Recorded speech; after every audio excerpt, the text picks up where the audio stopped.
real simple. Stick your arm in. The wrap you put, the pulley on top. The wrap on top. The tube goes down the side of the inside side of your arm. Okay? So we got the device sitting down. Take a deep breath. Put something on your elbow. Sit down. Push the button.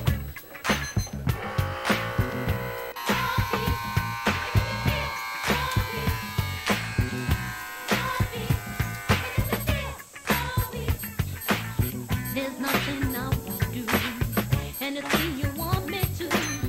Can't keep my hands off you.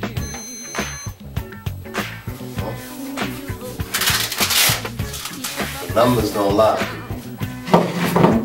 The numbers don't lie. As you can see, I'm a thin guy.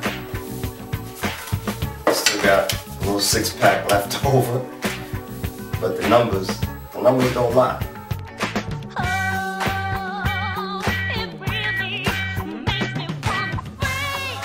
This heart disease is taking out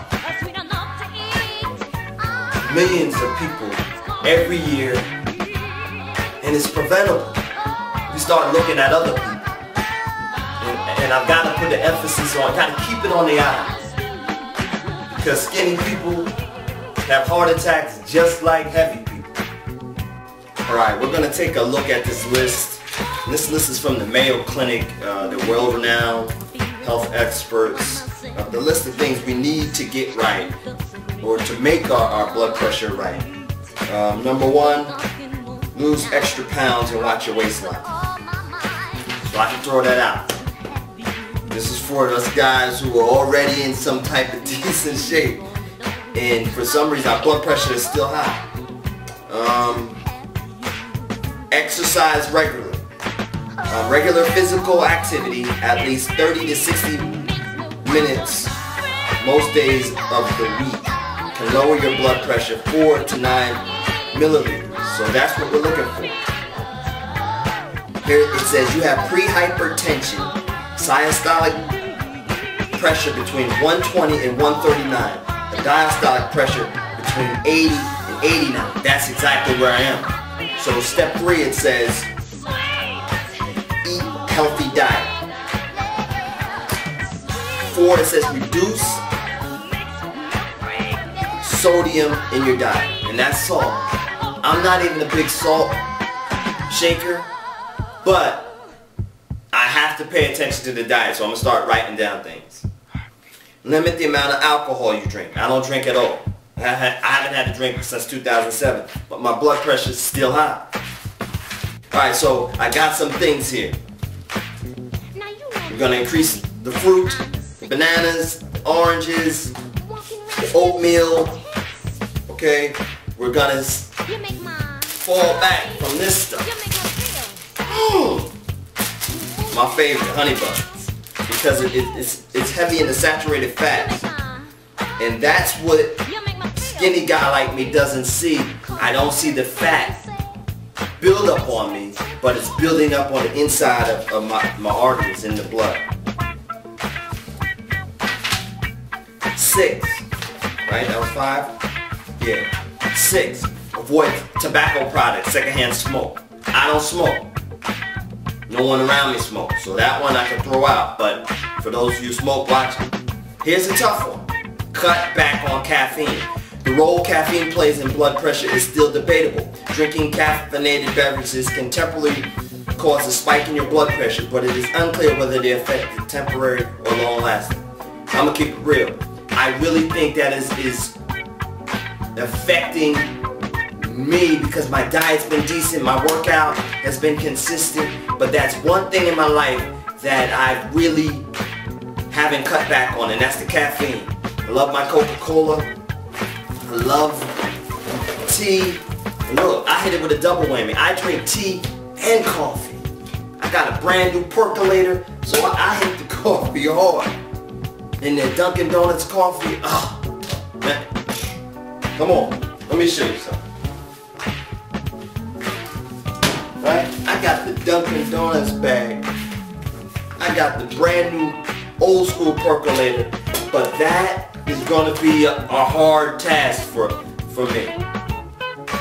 Cutting back. They say it hasn't been proven yet, but I really think it's effective because my father was a skinny guy like me, and his blood pressure was high, but he lived off of Lipton tea.